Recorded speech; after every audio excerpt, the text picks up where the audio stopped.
The city was a maze of neon lights and towering skyscrapers, a sprawling labyrinth where secrets lurked in every shadow. Detective Natalie Carter moved through the streets with purpose, her eyes scanning the crowd. She was on a mission, and she knew time was running out. Natalie had been with the Metropolitan Police Department for over a decade, and in that time, she had seen the city's darkest corners. But this case was different. It was personal. 2 weeks ago, her partner, Detective James Harris, had gone missing. He had been working undercover, infiltrating a notorious crime syndicate known as the Serpents. They were involved in everything from drug trafficking to murder, and Harris had been on the verge of a major breakthrough. Then, without warning, he disappeared. Natalie had spent sleepless nights poring over his notes, retracing his steps, and talking to his informants. She had a lead, a small warehouse on the outskirts of the city. It was a long shot, but it was all she had. As she approached the warehouse, the air grew thick with tension. The building loomed ahead, a dilapidated structure surrounded by a chain-link fence. Natalie parked her car a block away and continued on foot, her hand instinctively resting on the grip of her gun. The gate was unlocked, creaking ominously as she pushed it open. She slipped inside, moving silently. The warehouse was dark, its interior barely illuminated by the faint light streaming in through broken windows. She could hear the hum of machinery and the distant murmur of voices. Natalie's heart pounded as she crept forward, using the shadows to her advantage. She spotted a group of men gathered around a table, their faces obscured by the dim light. One of them was speaking in hushed tones, gesturing animatedly. She strained to hear their conversation, catching snippets of their plan. They were preparing for a major shipment. Drugs, weapons, she couldn't be sure. But more importantly, they mentioned Harris. He was alive, being held somewhere in the building. Natalie's pulse quickened. She needed a distraction. Her eyes scanned the room, landing on a stack of crates near the far wall. She pulled out her phone, quickly typing a message to her backup, then pocketed it.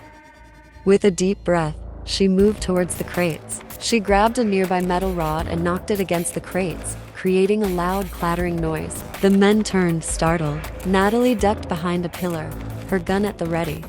"Who's there?" one of the men shouted, his voice echoing through the warehouse.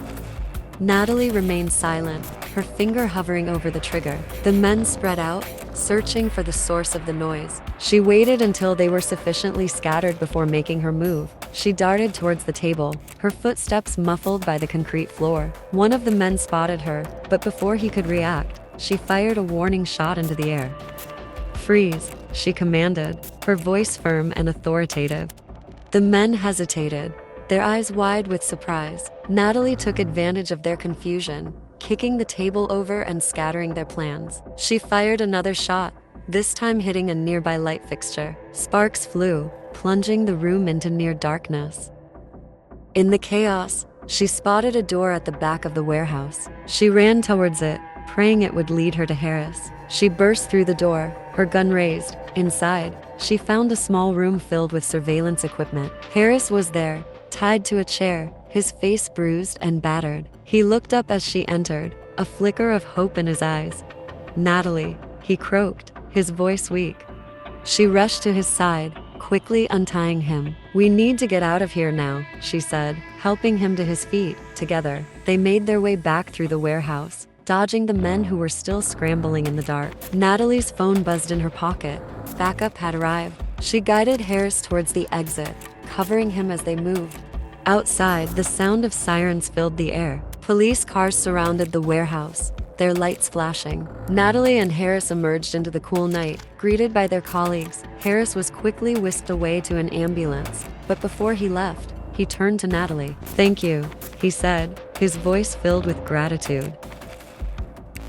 Natalie nodded, a sense of relief washing over her. The nightmare was over, but as she watched the chaos unfold, she knew this was just one battle in a much larger war. The city's shadows were deep, and there would always be more secrets to uncover.